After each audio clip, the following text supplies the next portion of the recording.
Chico de Manuel Show, episode number 80, season 5, underway, or 81, I gotta remember how I did it. Anyways, what's going on? Welcome back. Got some well-needed, well-deserved privacy. I'm actually gonna switch glasses. Hang on.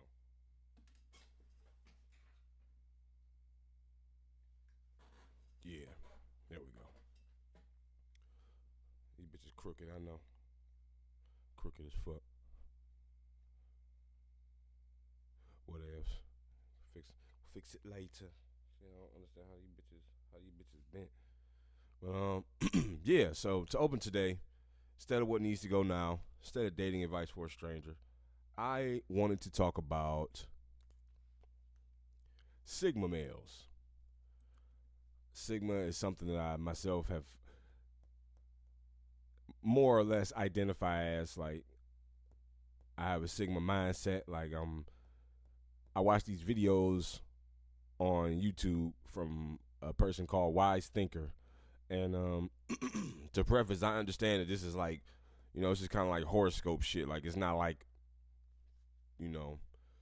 it's more of a descriptive term, not so much to be taken literally. Like, I understand, like, I don't have like some type of unique combination of Sigma DNA and that makes me like a different man or whatever, but just like the way I think, the way I move, the way I'm set up aligns with the description of what he calls Sigma in the video.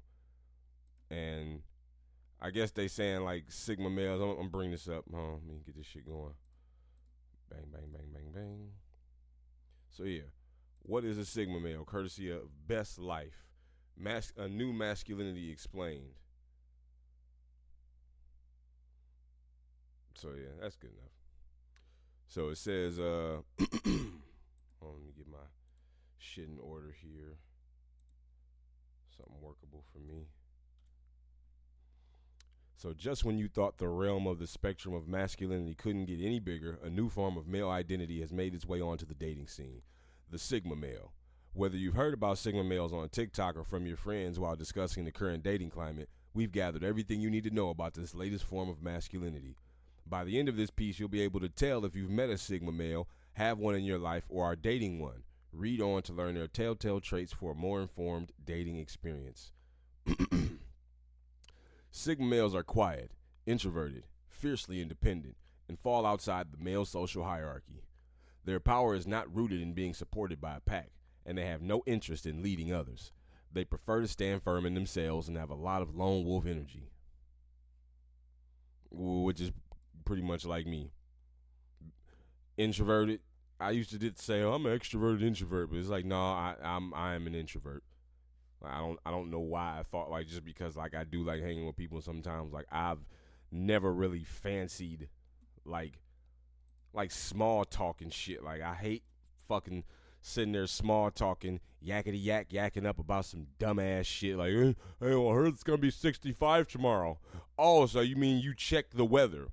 So you did something that I also can do. Like, why the fuck is that relevant, meaningful? Like, I just don't, just to eliminate silence. I just don't care. Like, I don't give a fuck about having silence so much as to just fill the air with nonsense. It's just dumb to me. So yeah, supported by a pack. I don't really have very many friends. Like, I have like people in different rungs. Like, all my friends I've had for years and years, I don't have anymore. So like, I'm definitely not supported by a pack. I don't really care to lead others. I understand the capability of being a leader is important, but I typically just want to handle my own tasks, and I prefer to stand firm in myself, and I do have a lot of lone wolf energy, if I'm interpreting that right. A Sigma male is an archetype representing independence, self-reliance, and a preference for operating outside the conventional social hierarchies, says Steffo Shambo, a relationship expert at Tantric Academy. Unlike alphas who thrive on social dominance, Sigmas excel in autonomy, creating their own path without the need for a social ladder to climb. The term Sigma male first made its way onto the social scene via alt-right blogger Theodore Beale, known by his pen name Vox Day. He first used the term in his blog in January 2010 and summarized each male archetype according to the Greek alphabet. Then, in 2021, the phrase took the world by storm when a tweet questioning the state of men went viral. It included a 4-image collage that broke down what a Sigma male is, along with examples that included characters like John Wick and Patrick Bateman. More on that later.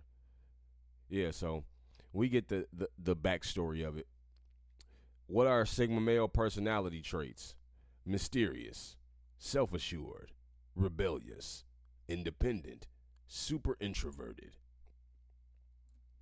Now, like, mysterious, I'm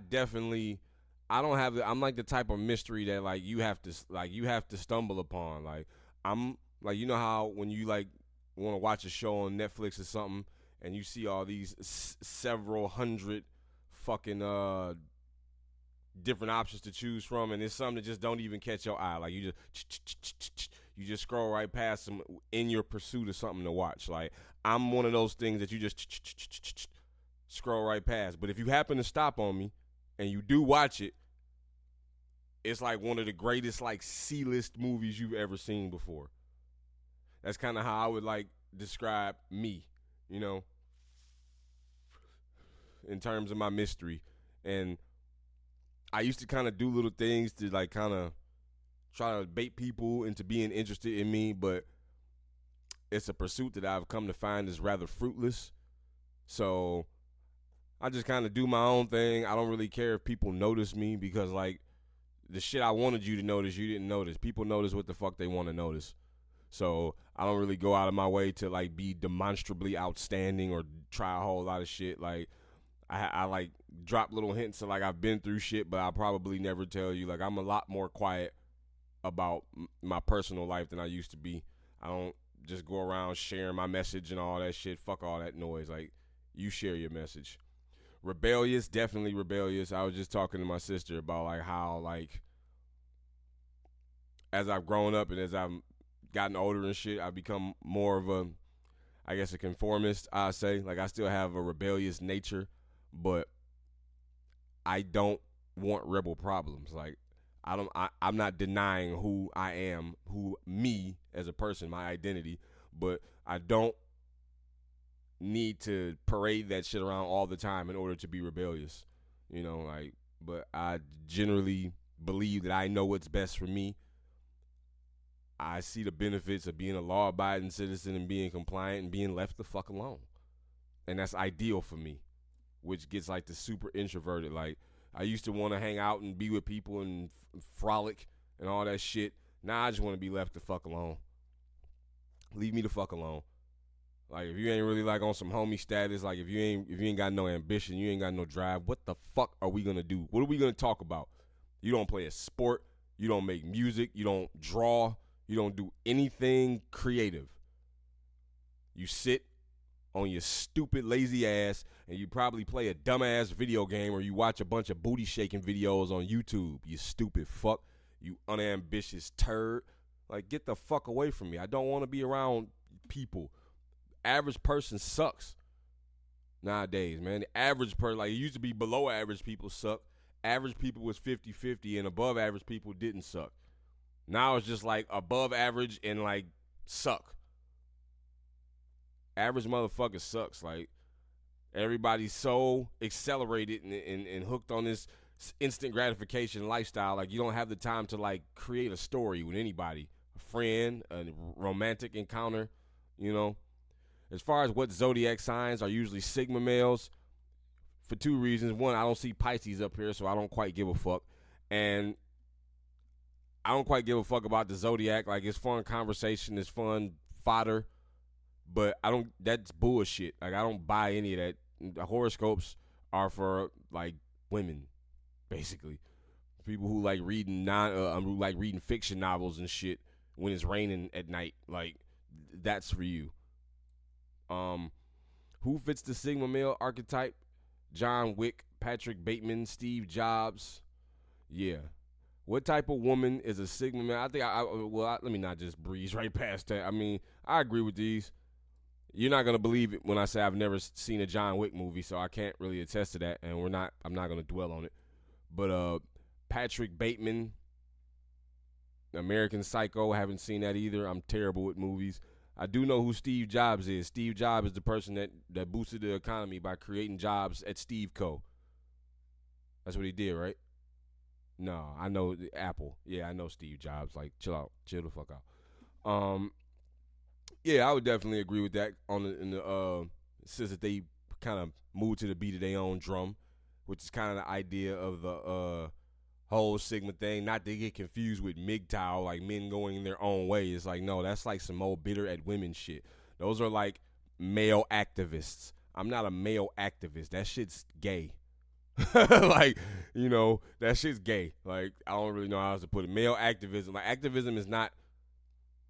When the fuck have men really needed to be activists about something? Like, if men wanted to make some shit happen, it happened. The fuck we need activism for? We built the goddamn world. The fucking activist. Hell no, your ass a pacifist. Shut the fuck up. You think waving a sign and shouting at police officers does something toward your cause? No, you're a fucking retard. Shut up. Shut the fuck up. Let me take a peek here. Oh, not bad. Okay. So yeah. What type of a woman is a Sigma male attracted to? Gotta get used to really talking directly in this fucking mic. I know that shit makes a big difference. Sigma males are very selective about the women they date. They usually want someone who is very similar to them and who they can be themselves with. According to Shambo, quote, Sigma males are drawn to women who will share their values of independence and depth. They look for partners who are self-assured, intelligent, and capable of understanding the complexity of their nature. Which is true. It's just true. Very selective. Like, I've had a lot of relationships, but they've all failed, and they've all been my fault. And I take full responsibility for that shit, which is why in an attempt to reduce failures, the first step is to reduce attempts. Like, it's if I don't try as much, I don't fail more than I already have. And I get time to learn from my failures and use the applied knowledge to not have to do it again. That's kind of how I look at it. So, like, the average woman is just not on my radar. Like, I can spot traits and attitudes and shit, behaviors extremely quickly.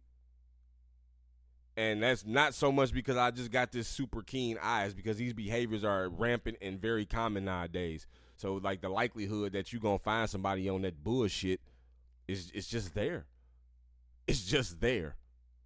And I am drawn to women who can, like, in terms of independence, like, let's just say I was to go somewhere for a week, like, just for whatever reason, like, for some reason we were going to be apart for a week.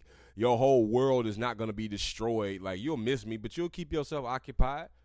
Like, you don't need me as your entertainment piece. Like, you have your own interests and your own direction in life. Like, we more or less not, like, if you could think of a road, like, you know how if it's a road with an island in the middle, you got one road going one direction, the other road going another. That's kind of how we are. Like, we're the same road.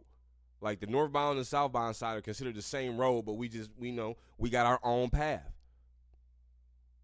And it's U-turns and shit for when we want to be on the same path and, like, turn around and go on each other path. Like, that option's there. You don't always need it, but it's there. That's kind of how I see it, Like, you need to understand that, like, your happiness is your responsibility. And the responsibility that I have to use to respect myself and you respect yourself enough to conduct ourselves in a way to where we can get along and continue to grow over an extended period of time. Like, the growth is always there. You still always feel like you learning and growing and you becoming not the person you used to be, but in a good way. That's what I want to find. And I understand it's like finding a fucking needle in a haystack, so I'm willing to wait. I'm in no rush. I'm just going to be getting better all along. I stumble into something. How could I not? How the fuck could I not? I understand that women are inherently attracted to that type of shit, so it's not even like a big goddamn deal. Like, once I get my shit together, the bitches will come. They'll come. So why the fuck am I worried about it, man? Like, I got other shit to do, honestly. I really do. All right, what else?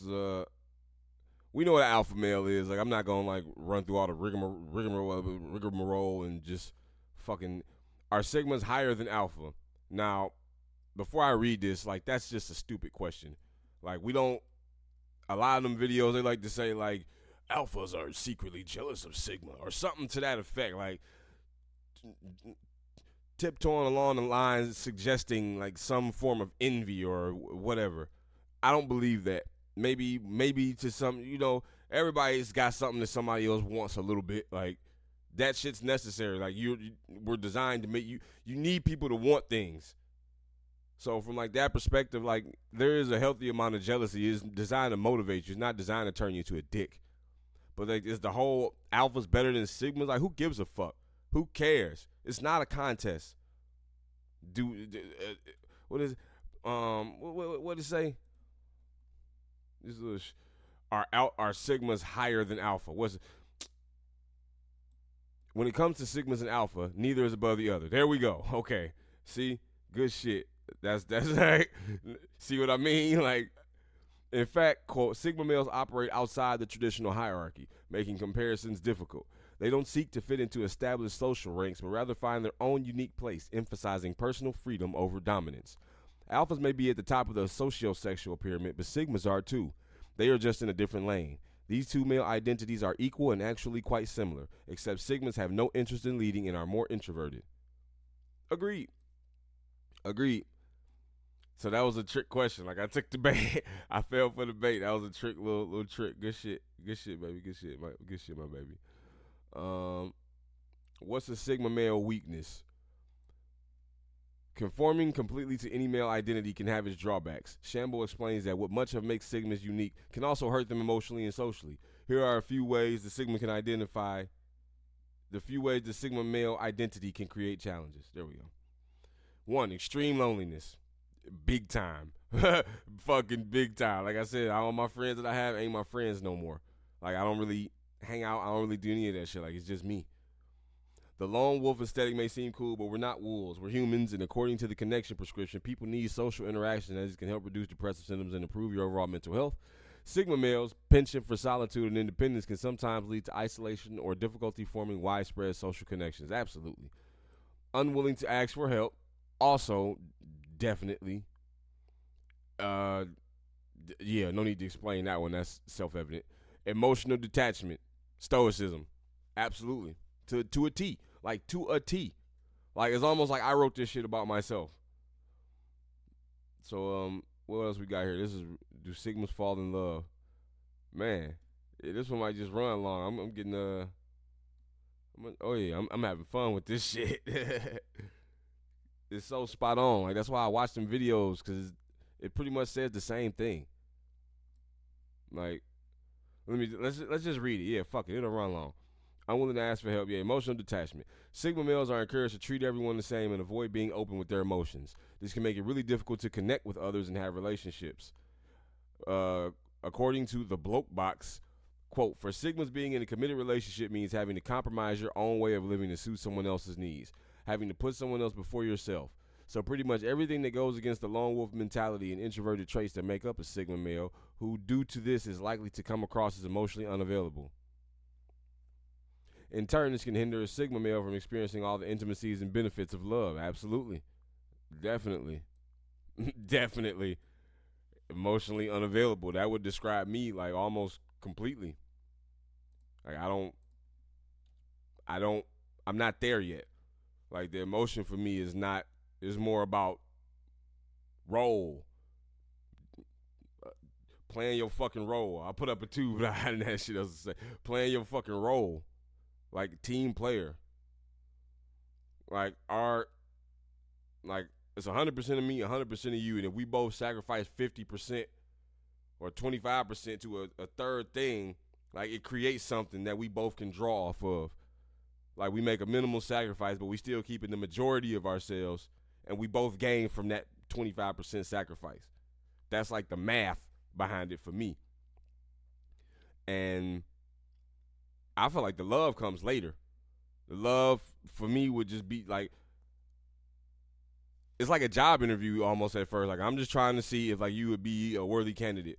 I want to feel you out, put you in a little bit of stress, see how you handle it, let you put me in a little bit of stress, see how I handle it, find your breaking points. Like, that's what, like, the first 3 months is for me. Like, if we gonna go there, because if it feel right, I'll just go. If it feels right, let's see. And we give it like 90 days. I feel you out, see your temperament, like, see how we gonna, like, not saying I'm intentionally manufacture that shit, But like within 90 days, we gonna have a conflict, and that's kind of what I'm waiting for. I'm waiting to see if you gonna crack, cause I know I can hold my composure. Like I ain't getting stressed out over no bitch. Like it just no, no. And I need to see how you're gonna respond. Like how do you really truly feel about me? Like I'll know. I'm extremely intuitive. Like I can read all the unspoken language. I know if you full of shit or if you legit. You can't hide that from me. You just cannot. I'm too emotionally intelligent. I'm too perspicacious. It's just not.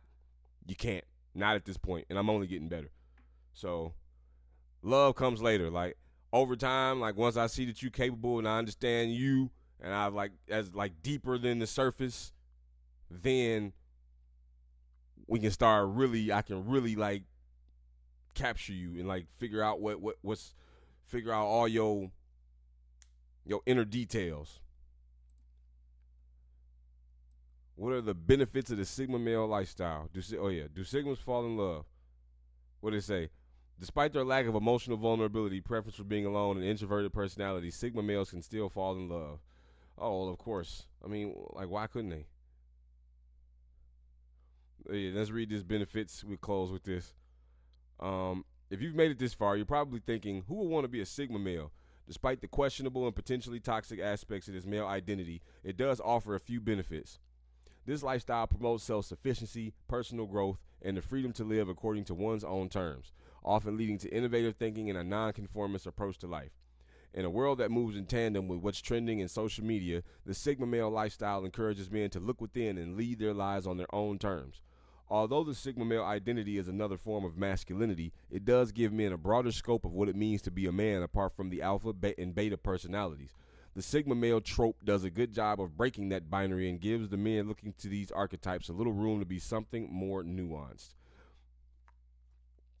As clinical psychologist and date smart author Carla Marie Manley, PhD, told As Men, as a society, we are shifting towards embracing a wider variety of perspectives in many realms, including the idea of masculinity.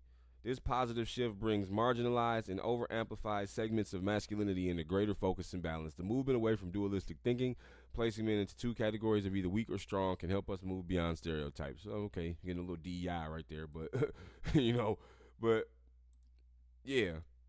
Like, I don't see,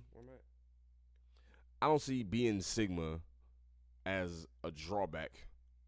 Like, I see it as a byproduct of experience in life and gaining wisdom and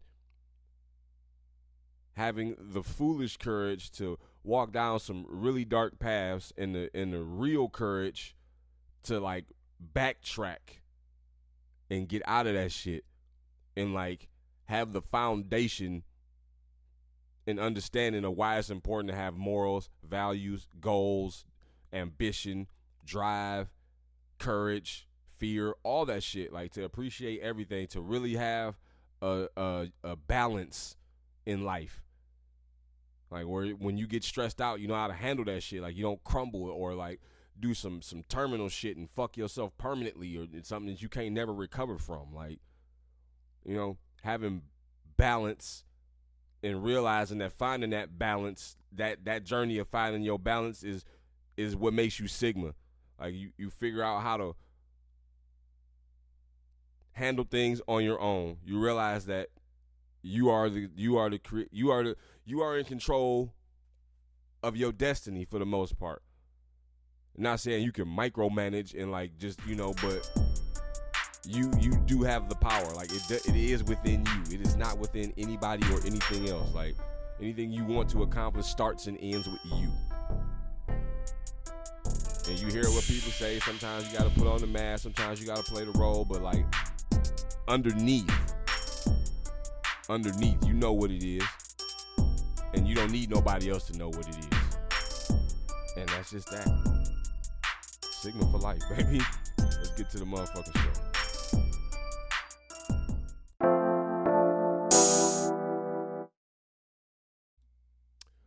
Okay, moving along. Fucking chair is a sinker.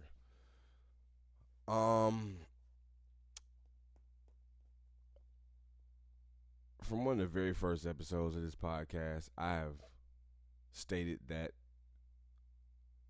women tend to have terrible, especially single women, they have terrible dating advice. They have terrible advice in general, but like their dating advice,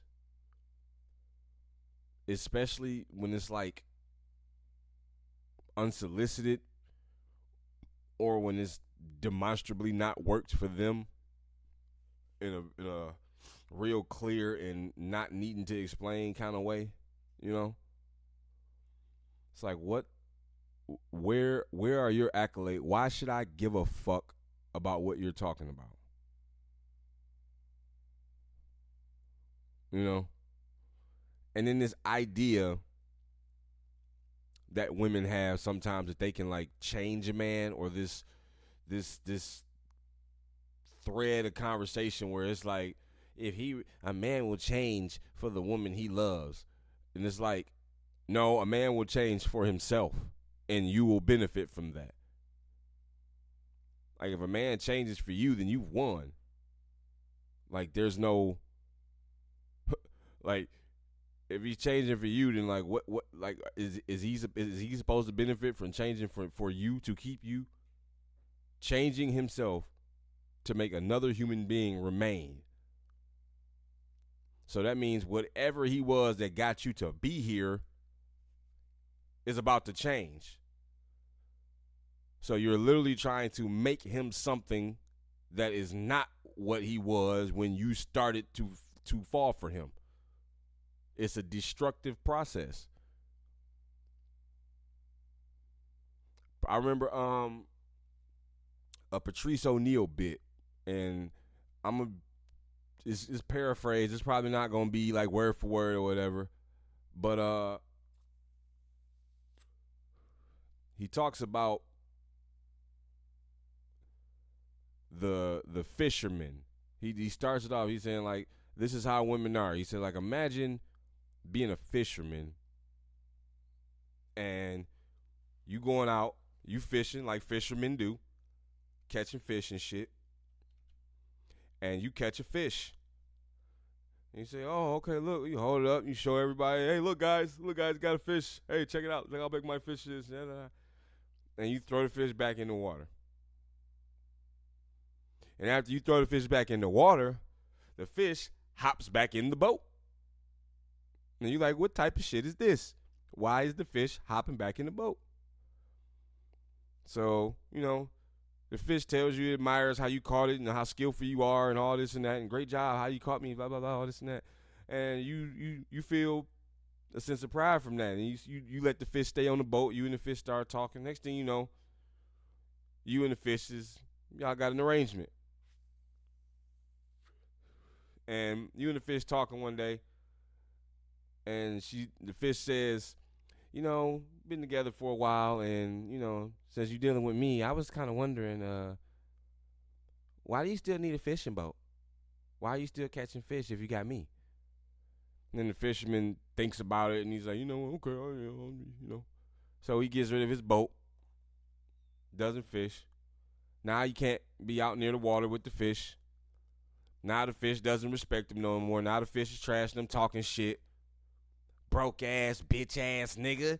How the fuck you gonna be a fisherman and you don't even have a boat? And jumps back in the water, never sees a man again, hops on another boat. Wash, rinse, repeat. That's what that is. Like, that's what happens when you change to keep someone around. They jump back in the fucking water when you're boatless. That's why you don't do that. So this article here, courtesy of The Independent, says, sorry, women, you're probably going to have to teach your man how to be a good boyfriend. Now, what the fuck does that mean? Teach me how to be a good boyfriend? On what standard? Based on what standard? What do you mean a good boyfriend? By your standard? Or by some kind of objective standard? Is there some kind of measure for what constitutes a good boyfriend and a bad boyfriend? Like, i.e., like, I don't beat your ass every goddamn night. Like, I don't take your money, or I don't pimp you out or prostitute you In fact, I do the things that are the opposite of that, like dote on you and like appreciate you and value you and give you gifts and show you affection and all that type of shit, protect you, you know? The fuck? How you gonna train me? How the fuck you gonna train a man? That's like you teaching a wolf how to survive in the wild. Like, no, the wolf knows how to do that. The wolf has instincts. You have instincts. You don't need to be taught certain shit. If motherfuckers coming at you with a baseball bat like this, you don't got to be taught to get out of the way. You know what that's going to do.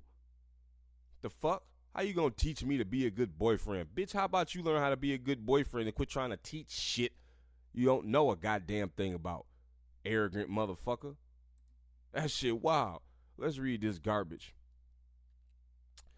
I remember the moment so clearly. It's practically burnt into my brain. It's 7 years ago, and I'm having dinner with a group of friends. All of us are sharing stories about the men we're dating. One is frustrated because he keeps leaving the toilet seat up. Another is angry because he spends too much time playing video games. And one is concerned her boyfriend might be a fascist. The only one among us to be in a long-term relationship leans forward and whispers, "Don't worry, girls. You just need to train them." Like, what the fuck? Now, quickly. Nigga, you just need to train them.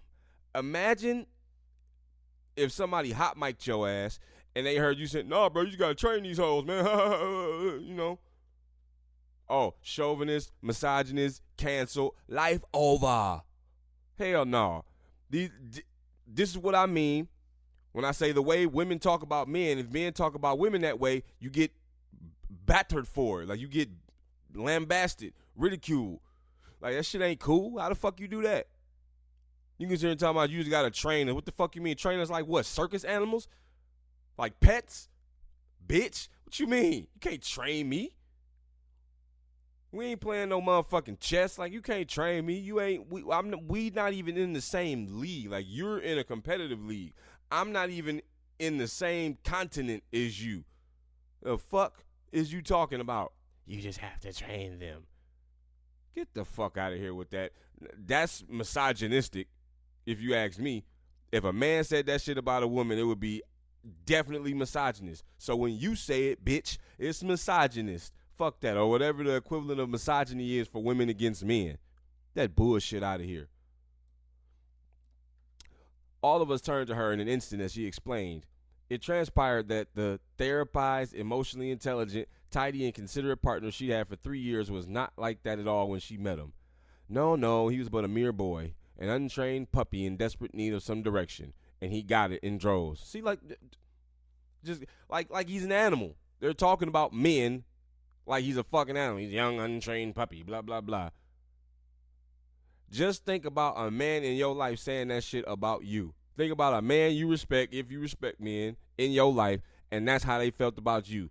You was just some untrained puppy, a mere girl in desperate need of some direction or some dick. How the fuck would you feel about that? I know you can't answer that question because it compromises whatever argument you thought you had, but you should answer it anyway, just for shits and gigs. Fucking cunt. To some readers, especially male ones, this might sound offensive, condescending, patronizing, misandrist even. But almost every straight woman I know has had at least one experience with a man where they felt like they left them better off when they arrived. Maybe they encouraged them to go to therapy. Maybe they taught them to be more emotionally available or to finally learn how to cook. Whatever it is, the point is they passed on myriad essential tools out of the goodness of their own heart to help build and better the men they were with. Okay, a lot of flaws there. First of all, might sound offensive. Whenever somebody prefaces some shit like, "No offense," we already know some offense is coming, so bullshit indicator number 1. 2, condescending, patronizing, misandrist. It is all 3 of those things. So you know what the fuck you're talking about. You know what you're about to say is condescending, patronizing, and misandrist. You know this. The fuck? Why sit here and pretend like if you just put that disclaimer statement in before you actually say it, it's somehow better? It's just better. Oh, well, that would have pissed me off had you not said no offense. And but almost every straight woman you know, anecdotal, has had at least one experience with a man where they felt like they left them off better than when they arrived. Okay, based on what metric? Maybe you're just arrogant. How the fuck you gonna leave a man better off? Like, women leave men and destroy them. And this is not to talk about how men do it to women. Like this, I understand it happens, but it's not relevant to the discussion. Like, more women leave marriages than men do. Do you think men just don't care about that shit? You think they just shrug it off? The fuck? Hell no. How's that leaving them off better than you found them? How? Maybe you encourage him to go to therapy? The fuck? After you left, right? Because you probably got to go to therapy because he's depressed because you left. Because he planned his world around you, or y'all planned y'all world with each other, and then you left. Is that why you encourage him to go to therapy? What kind of shit is that? Taught them to be more emotionally available? How the fuck do you do that? That's not your role to teach a man that. You can't teach a man how to handle his emotions. A man's emotions are much more powerful than a woman's emotions. Like, female anger and male anger and rage is completely different. Completely different. They finally learn how to cook because you taught them? Perhaps. I guess that's more plausible. Like, maybe you do teach a man how to cook. But it's not like a nigga couldn't learn how to cook unless you was there. You know? Maybe y'all do cooking together, and then, or, you know, maybe he just trying to learn how to cook because he wanted to impress you or some shit like that. So then maybe that one's a little more closest to something reasonable about this shit.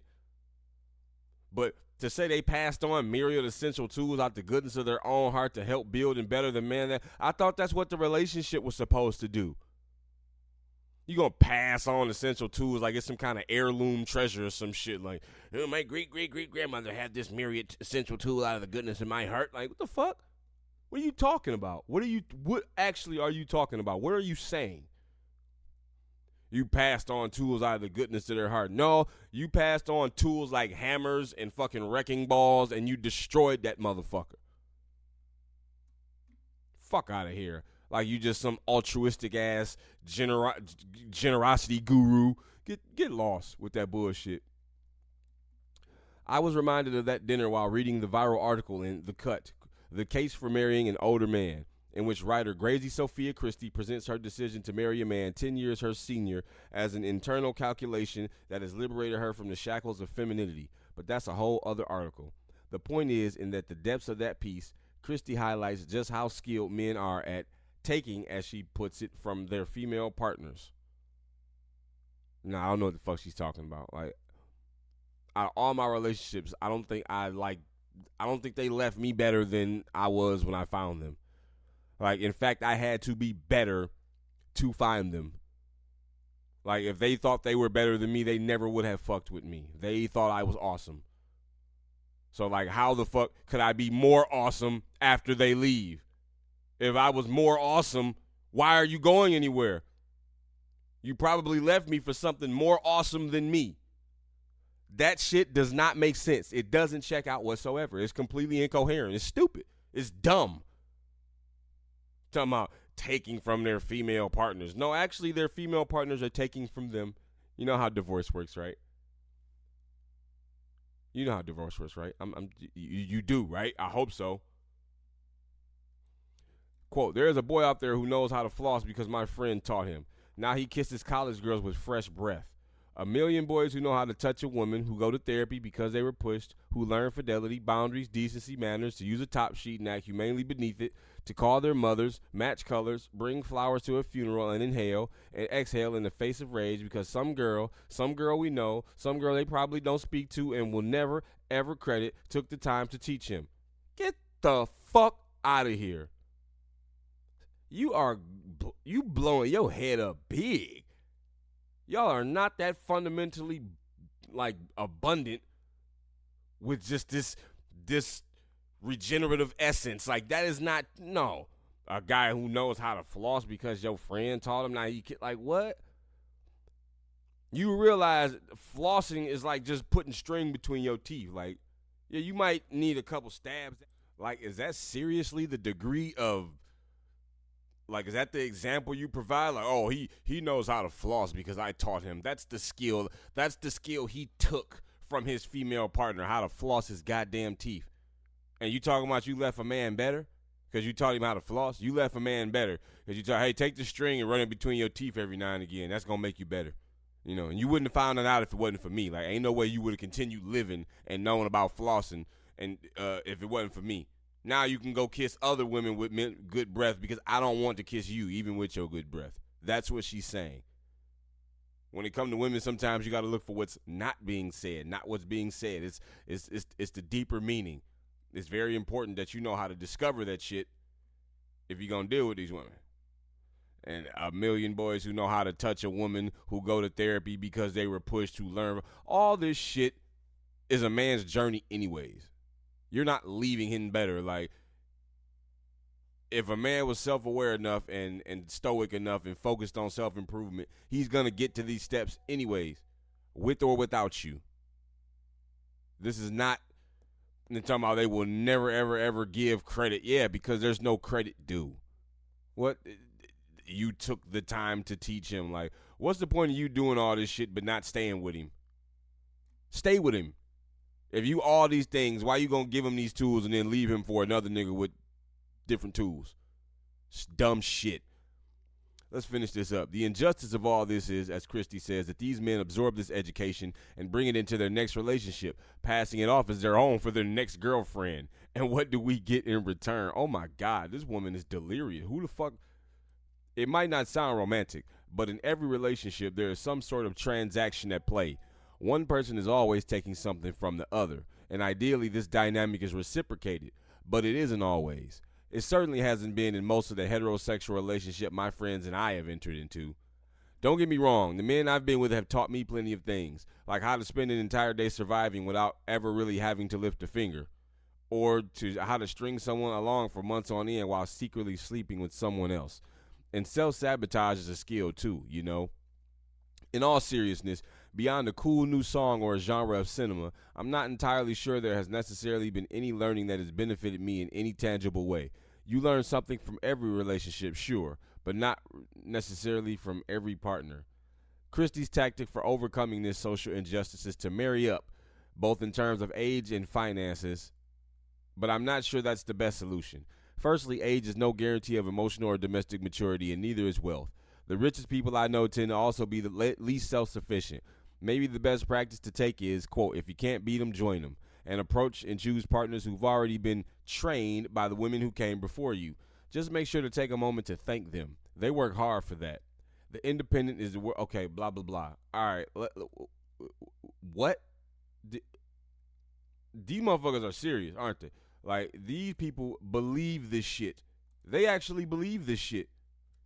They think they're saying something that's sound and reasonable. Let's dissect this shit little by little. I don't give a fuck about time today. Like, this shit gonna run. Okay, these men absorb this information and then bring it into their next relationship, passing it off as their own for their next girlfriend. And what do you get in return? It is their own. Once you give it to them, how it's not them? Do you need to give credit for everything you've been taught?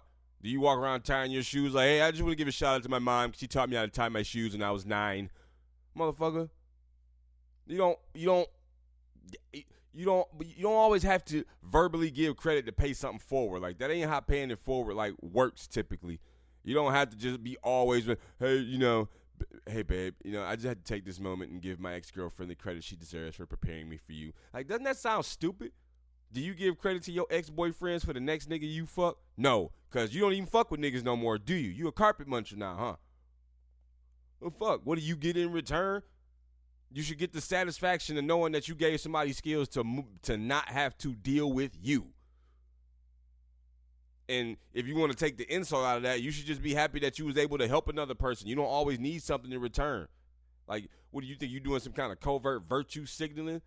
Like, you're dating this man just to set him up for the next female because you're not interested no more. Like, how do you avoid that narrative? Where's the responsibility? Talking about it might not sound romantic because it isn't. It's not romantic. In every relationship, there's some sort of transaction in play. Okay, true. One person's always taking something from the other. True. Ideally, the dynamic is reciprocated. True, but it isn't always. And it certainly hasn't been in the most heterosexual relationships. So what about the gay ones? You think the relationship dynamic is different in the sense that there's some sort of transaction at play? And if you know this, you should be able to weed out the people that's not good for you. You've been with the men you've been with have taught you plenty of things like how to spend an entire day surviving without really ever having to lift a finger. Is that really teaching you something? And yeah, I understand you might be being humorous, but like, why even say that? Why make the humor about men teaching you things? Like, you use it as to kind of like balance yourself out and make it seem like you're not biased or one-sided. But it's like a tongue-in-cheek kind of comparison. Like, you're like, yeah, men have taught me things. Like, they'll break your heart and they're scared of commitment. Like, did a man really sit you down and be like, okay, men 101. Men are going to break your heart. Okay, are you writing this down? Make sure you're writing this down. Men are going to break your heart. Number 2, men are going to break your heart. You're not writing it. I'm just going to shut up if you're not going to write it. That's not how it works. It's not how it works at all. I think you know that's not how it works at all. Or how to string someone along for months on end while secretly sleeping with someone else. I think both sexes already know how to do that. It's not hard. It happens all the time. Self-sabotage is a skill too. You know, what do you mean it's like a skill? Like fucking driving a golf ball 250 yards is it a skill? Like hitting a fastball, like building a house, like welding. Like, what do you mean it's a skill? Self-sabotage is a skill? Who practices self-sabotaging themselves besides some kind of psychopathic moron? Who the fuck does that? Stupid ass shit. Motherfuckers keep writing and just put these authors are dumb. Y'all are stupid, man. In all seriousness. Oh, so you weren't even serious about that shit. Okay, yeah. So I'm supposed to take you serious at 90% through the article. I'm supposed to take you serious. Beyond the cool new song, I'm not sure there's been necessarily any learning that has benefited you in any tangible way. You learn something from every relationship, but not from every partner. So what partners are you not in relationship with? So you can only learn from relationships and not partners? Like, relationships and partners are people. You do this with people. You don't have a relationship with a fucking tree. Or do you? Shit, like, I mean, what the fuck? Beyond a cool new song or a genre of cinema. Like, well, that's all you've taken away from men. That means you weren't really looking for something else. Like, you dated these men because they were better than you. But you didn't learn anything from them. Well, maybe that wasn't your goal. Maybe it wasn't your initiative to be learning something from these men. Maybe it was your initiative to ignore all that shit. So you can write dumbass articles like this that completely make no sense, built on incoherence, and just shouldn't exist. Just shouldn't exist. Shouldn't be there to distract and lure gullible people into thinking this is the way to do anything besides ruin your life. Fuck this article and fuck the person who wrote it.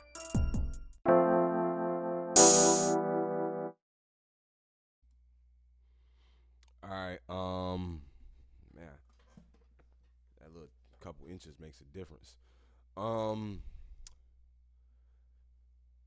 To open here, we're gonna do something I like to do on this show, and let me read this text message from this stranger that texted me. How much do I need? Oh, okay, yeah. We're gonna look up a definition of a word. But first, I'm gonna show you this Nike's new Team USA Olympic track uniform for women slammed as sexist by athletes. Quote, a costume born of patriarchal forces. And there's only a clip visible right now, but we're going to look at it. But first, what we're going to do is we're going to define a word.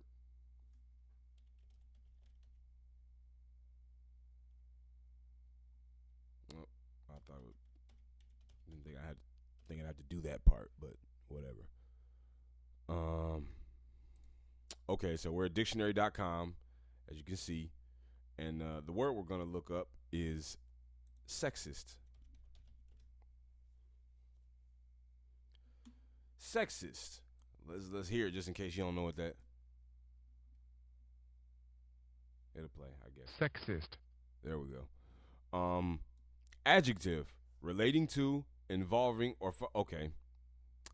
That's my fault. I should have known better.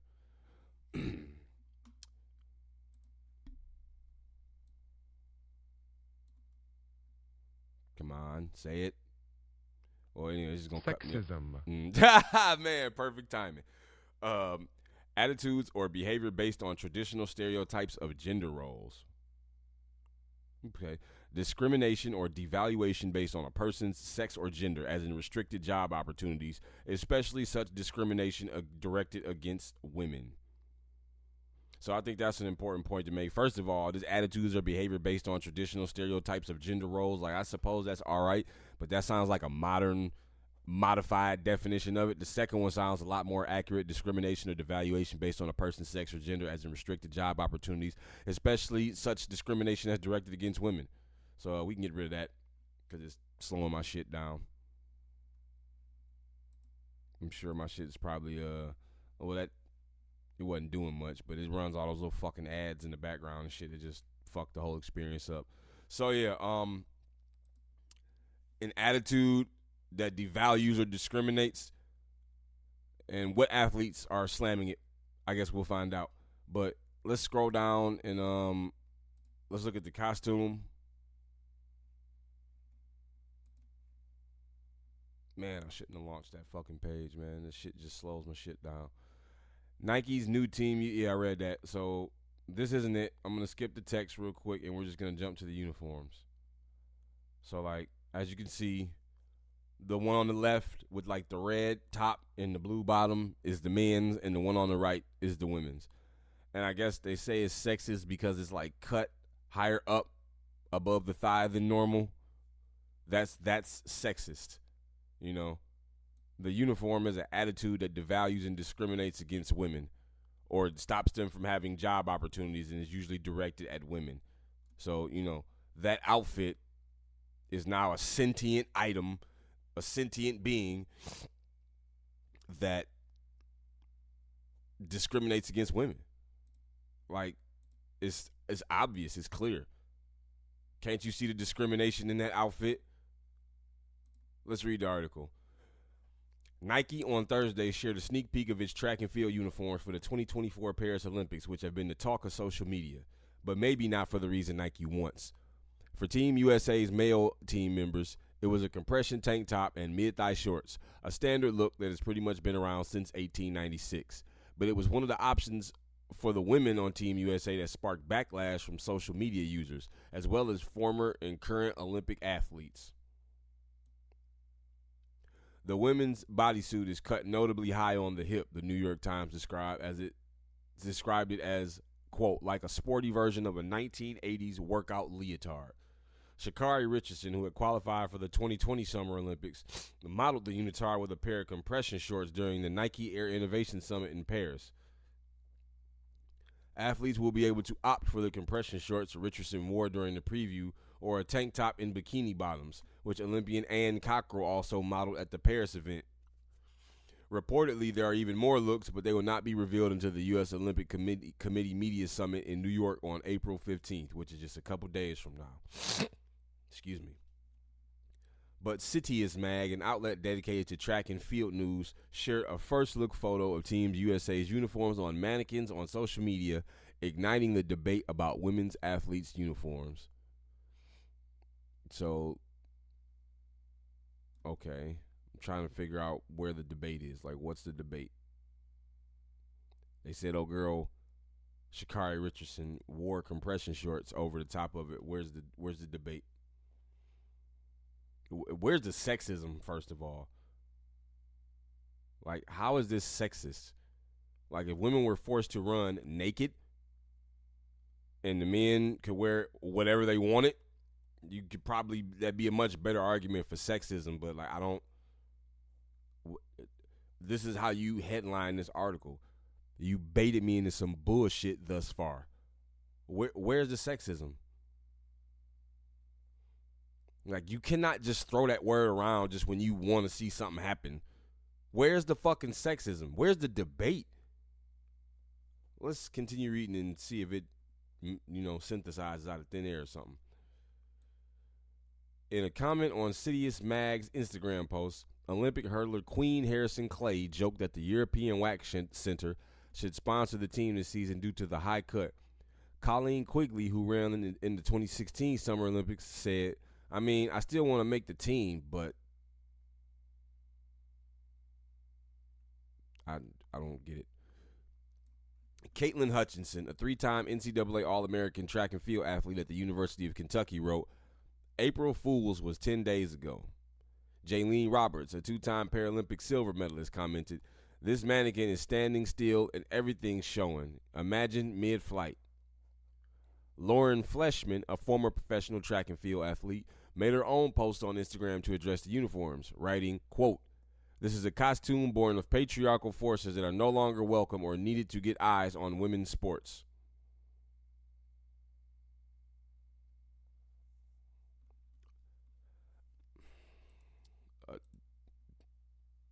Born of patriarchal forces? Like, why is it every time these feminists and these leftists say something like there's a need for like extra context? Like, I need to ask a question because I don't think whatever message you was communicating landed at my doorstep. Like, what the fuck are you talking about? Patriarchal forces? Name one. Like, what are patriarchal forces? What is that? What's that got to, okay, I mean, on the mannequin, I'll agree it's a little high on the hip. But to me, I would think that it's to, like, help you run better. At least that's a potential benefit of it. Like, it may not be the sole reason they did it, but you can't deny that, like, that would be more helpful. And if you feel like your shit gonna hang out, like, don't they, like, custom make these things for y'all? Like, they not just handing y'all, like, a small, medium, or large, are they? Like, I'm sure there's ways to counter this. And they said them not even all the outfits. Like, they got more outfits coming out. So, like, it would seem to me that y'all got some options. But this is somehow sexist. Where the fuck is the sexism? That's what I'm looking for. Like, I'm trying to, and patriarchal forces, is that why? Is that why it's sexism? Because this one woman said, all the other women had their opinions on it, but they didn't say nothing about fucking patriarchy. You talking about it's a patriarchal force. What the fuck are you talking about? Fleshman has been open about her concerns regarding female athletes and how they're treated after retiring in 2016. In a 2023 essay for Time magazine, she writes, quote, "If women and girls were placed in sporting environments built around the norms of female puberty and female improvement trajectories, if their bodies were respected and encouraged to develop in their own time, outcomes for women would be entirely different." I just don't know what she means by that. If girls were placed in sporting environments built around the norms of female puberty, like what the hell does that mean? Around the norms of female puberty, what's that mean? If their bodies were respected and encouraged to develop in their own time, whose time are they developing on? What, seriously, just not even on some aggressive shit. What the hell are you talking about? I have no idea what you're saying. What you mean. It sounds a lot like just a feminist narrative. Like, how are your bodies not being respected? I would at least like to hear from, I disagree. I understand, like, how you can feel like the outfit might be a slightly revealing in the crotch area. I could see that. But, like, I don't think it's sexist. I don't think it's sexist at all. Oops. Hang on. So, yeah, we get another look here. Add to the long list of professional athlete preparation, constant pube vigilant for half the population.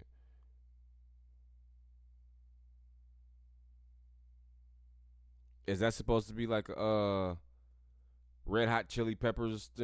Add to the long list of professional athlete preparation, constant pube vigilance for half the population. I mean, it works, fits. First look, yeah. So, what's the complaint here? Add to the long list of professional athlete preparation, constant pube vigilance for half the population. Like, just say what you mean.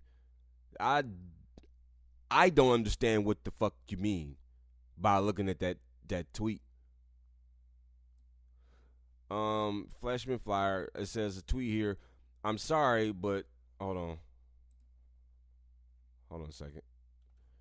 Says, I'm sorry, but show me one WNBA or NWSL team who would enthusiastically support this kit. This is for Olympic track and field.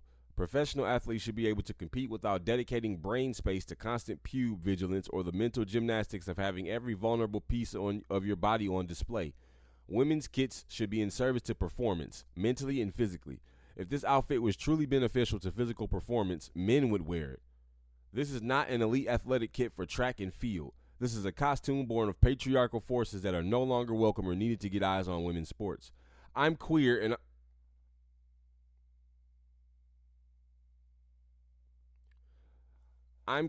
I'm attracted to female bodies, but I don't expect or enjoy seeing female athletes or male athletes put in a position to battle self-consciousness at their place of work. That is not part of the job description. I live that life, and I know that excellence is born of unself-consciousness, of freedom and embodiment of action and instinct. Stop making it harder for half the population.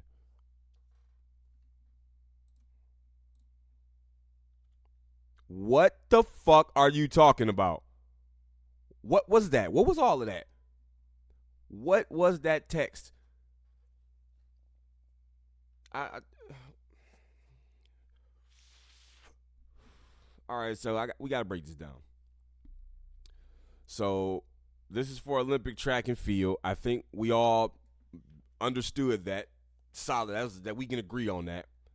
But to compete without dedicating brain space to constant pube vigilance or the mental gymnastics of having every vulnerable piece of your body on display, last I checked, women get liberated by that kind of shit. You can, if it was an OnlyFans, it'd be okay, wouldn't it? If it was an OnlyFans, if you could monetize having every vulnerable piece of your body on display without a kit, with no kit, you can choose if you want the kit. But that's empowering, right? If you was on OnlyFans, we wouldn't be having this discussion. So that's bullshit.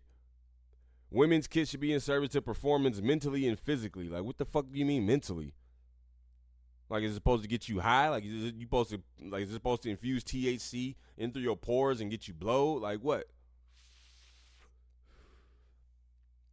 Here's a non sequitur. If this outfit was truly beneficial to physical performance, men would wear it. That's just not true. That doesn't make sense. That statement is false. Like, men have an outfit and women have an outfit, and that little tiny crotch wouldn't work on a man. Like, women have a vagina. Like, you can hide that. Men have dicks. Like, there's no way a man could wear that without his dick popping out of it. That statement is it's purely emotional, it's fallacious and false. There is nothing about it that's true or nothing about it that's worth repeating. A costume born of patriarchal forces that are no longer welcome or needed to get eyes on women's sports. When the fuck were they welcome? If they were welcome at some point, you said no longer welcome. If they were welcome, what changed? What changed?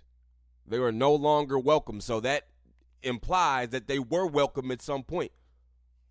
So why were they welcome then? What about it when it was welcome was working? And then here we go. As far as getting eyes on women's sports, like, y'all just won't shut the fuck up about it. Y'all hype Caitlin Clark up, and then she lost the national championship. Now she's getting hate from a bunch of salty-ass WNBA players who are mad because she's getting offered a $5 million contract to play in the Big Three, which I can understand being upset about that shit. But it's like, where's your support for her? Like, she got eyes on women's sports without doing that shit. Why don't you focus on her? Instead of bitching about some outfit that's not even relevant to you. You retired 8 years ago. Shh. And then to jump over to the part about you being queer. Like, you're queer and you are attracted to female bodies. Completely unnecessary piece. We don't need to know that. We don't give a damn. Who gives a fuck if what bodies you attracted to in the scope of this outfit you complaining about? These motherfucking people always got to talk about their sexuality. They have to make sure you understand who they like to fuck, what they like to fuck, what they attracted to. This shit is very important to them. So much that it compromises a majority of their personality. They aren't who they are without talking about which queer, non-binary, transiologically, sexually bi-quasitive, whatever the fuck. You got to know that shit. If you don't know that shit, they can't talk to you. And the more you try not to know that shit, the more they're going to tell you so they can talk to you. You're attracted to female bodies, but you don't enjoy seeing female or male athletes put in a position to battle self-consciousness at their place of work. I'm sorry, men don't have this issue. Men don't have this issue. Find me one man complaining about this outfit on men. You can't, because there are none. you live that life and you know that excellence is born of unself-accomplishment and freedom and embodiment of action, that sentence is incoherent. Stop making it harder for half the population. How many people play in the Olympics every 4 years? Is it what, like 4 billion people in the Olympics every 4 years? Yeah, that's what I thought. At least 4 billion people, yeah. You know, harder. It's harder for those people. All 4 billion of them. Fuck are you talking about? Let's peek in here. Yeah, I don't know how much of this is left. I don't think.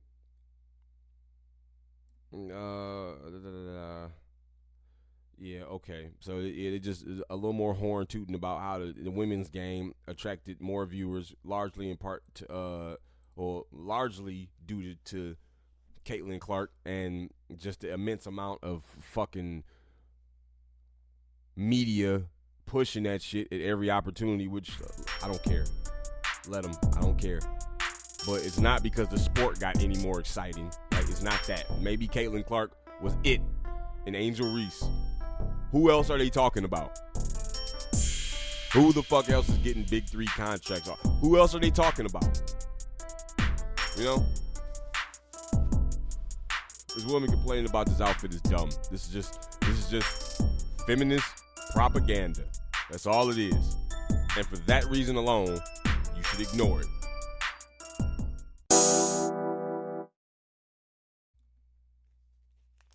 Okay. All right. I'm sure you all know who Dawn Staley is. She's a American Basketball Hall of Famer. She's the coach of the South Carolina Gamecocks women's collegiate basketball team. And she's in the news because she said this. Coach of top women's basketball team says men should play against females.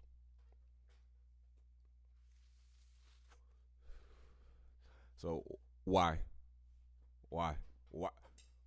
should this occur anywhere? Why should men play against females? Like, you have played basketball at the highest level.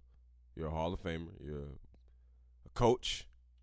You just won the national championship. Why would you say this? Now, I could probably think of a couple reasons. One reason in particular is because the academia, the entire college education system, secondary education, has been completely and totally indoctrinated by woke ideology, by trans ideology, gender theory. And she's not allowed to say these things. She's not permitted to speak biological truth. It's not allowed. There's really no other reason to say this shit. There's no other reason to do it. Like, if you believe in reality and what you see and what you know to be true, biological facts, you don't say this. You don't mean it. You don't joke about it. It's not funny. So let's cut over to this article, courtesy of State of the Union.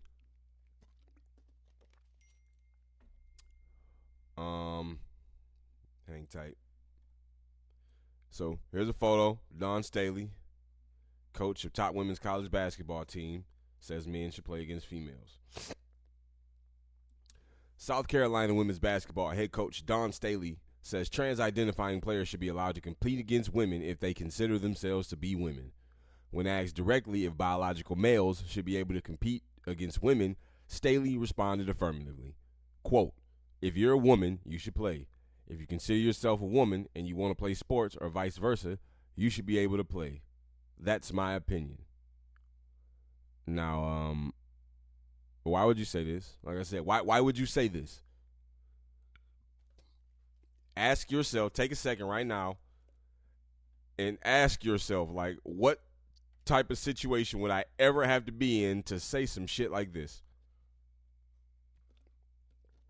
Yeah, men should be able to compete against women. If you feel like a woman and you want to compete against women, then fuck it. You know, whatever. You know, dominate them.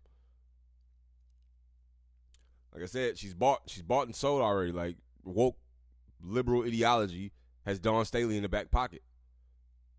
So she can no longer publicly state biological realities and facts. She's not allowed. It's not permitted anymore.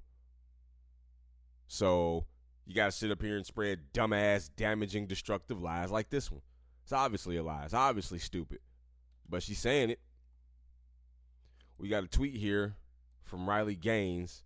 It says, Lady Ballers assemble. Let's see if this is a clip where she says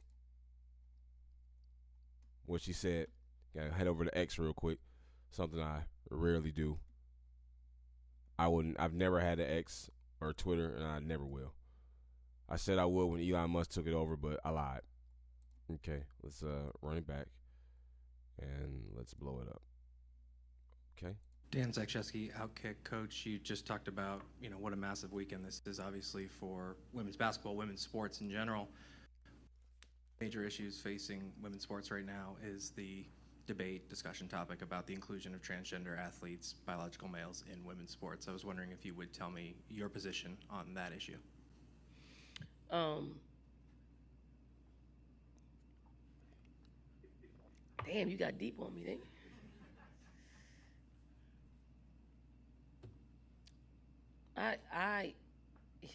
I'm under the opinion of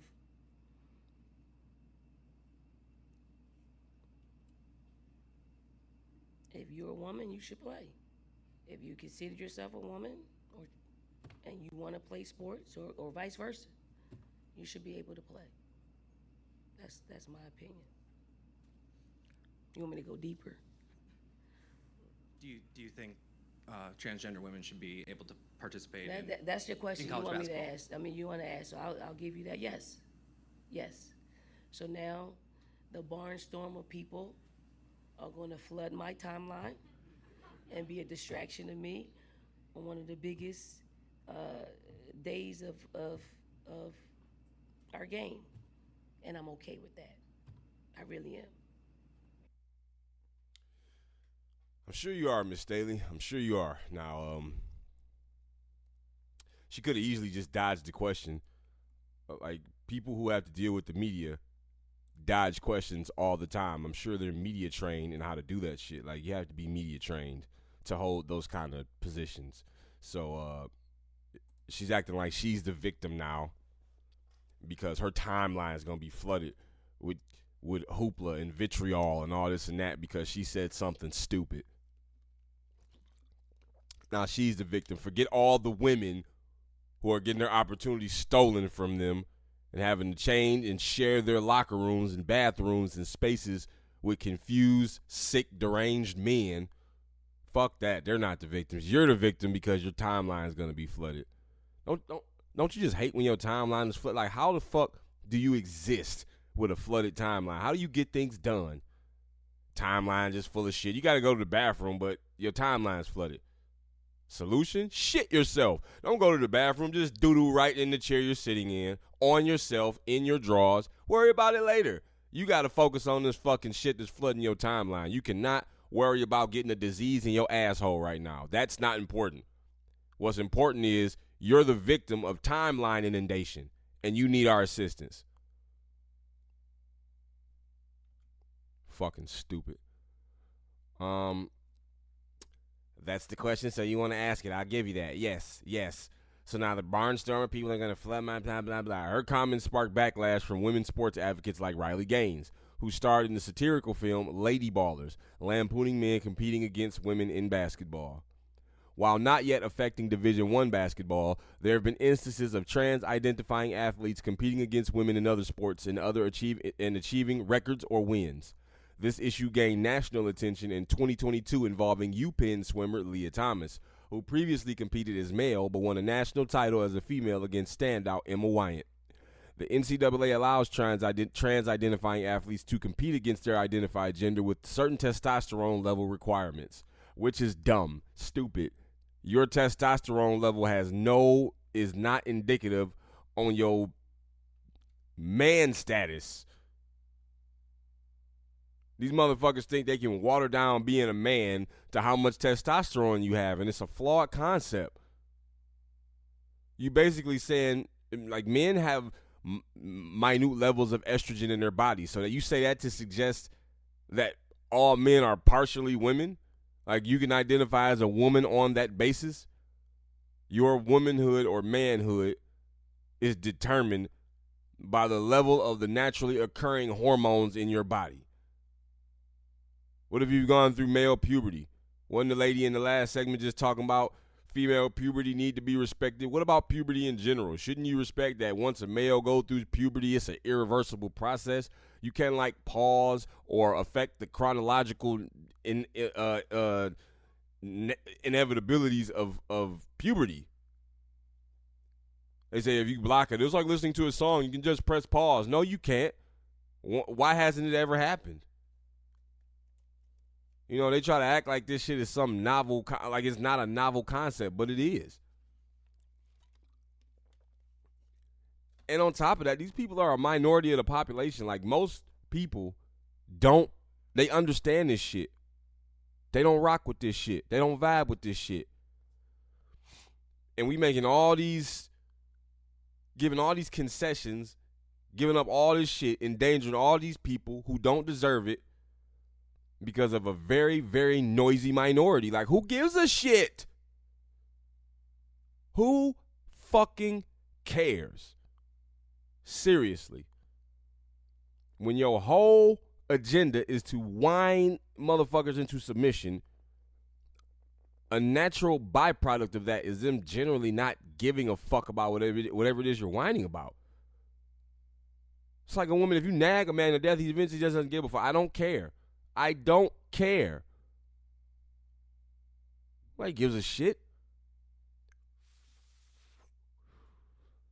I've reported on this particular topic so many times in the past 16 months. They're like, it literally slowed down my progress to making a new episode because I'm like, I'm just so tired of talking about this shit. I'm tired of talking about it. It keeps the conversation going, and this one I said needs to stop. This conversation, it should not be happening. We just need to end it and put things back the way they were, and if you don't like it, get the fuck out. Leave. Go. Everywhere you go, if you work a job, if you go anywhere, what they say, safety is our top priority. Yeah, unless it involves women. This is clearly stupid. This is clearly irresponsible and rash. But yet every day it's a new article about a transgender athlete dominating a woman in their realm, or some shit about why this needs to continue. Like, this conversation is a moot point. We already know that fucking, just trying to think of somebody, like, just some jacked athlete, like, take like a fucking, like, Francis Ngannou. Can't just, even if he does, you could take this motherfucker, put this motherfucker on estrogen for the next 20 years. And put him in a competition with a woman at his 20 years older self. Francis Ngannou 20 years from now on estrogen for the whole 20 years would still absolutely fucking kill a woman in his sport. Kill her. Not just win, he would kill her. She'd be dead.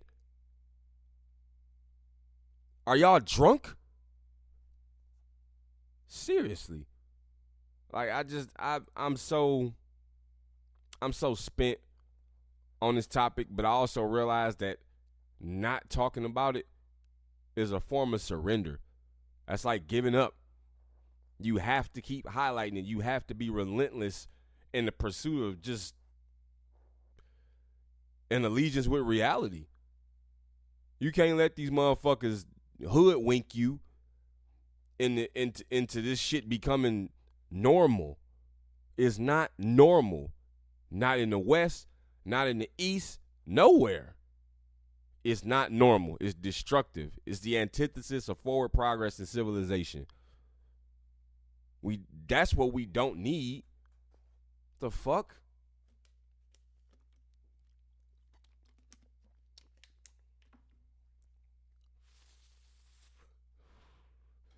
And it's disgusting how she said what she said and then tried to frame herself as the victim. Like, it's extremely narcissistic. It's a question you could have easily dodged. It's a question you could have easily put off. Hell, you should have lied. That's what you should have did. You should have, if that's how you really feel, you should have fucking lied. Like, do you not believe it's like unforeseen consequences to what you just said and did? It's not. These are real people. Real people. If you watch the movie Lady Ballers, like, you probably laughed your ass off because it's funny. It's funny in the movie and it's funny in real life. It shouldn't be happening. It's something that's worthy of ridicule, contempt, and scorn. Y'all can live y'all lives. Nobody's telling you can't live your life. If you want to be a confused man who lives his life wearing lipstick and running around in a dress because you think that's the right way to go, you think that's the good long-term strategy, more power to you. But to create this whirlpool effect and try to drag us all into it and pull the wool over our eyes and supply all these negligible factoids like this shit has been occurring in human history forever, no, not going to do it. You should not. Don't accept it. You don't have to accept that shit. It's asinine. Fight against it.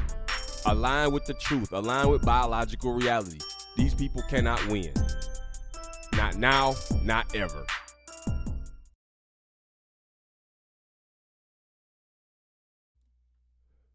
Yo, that's the show. Thanks for watching. Thanks for listening. Till next time, I holla.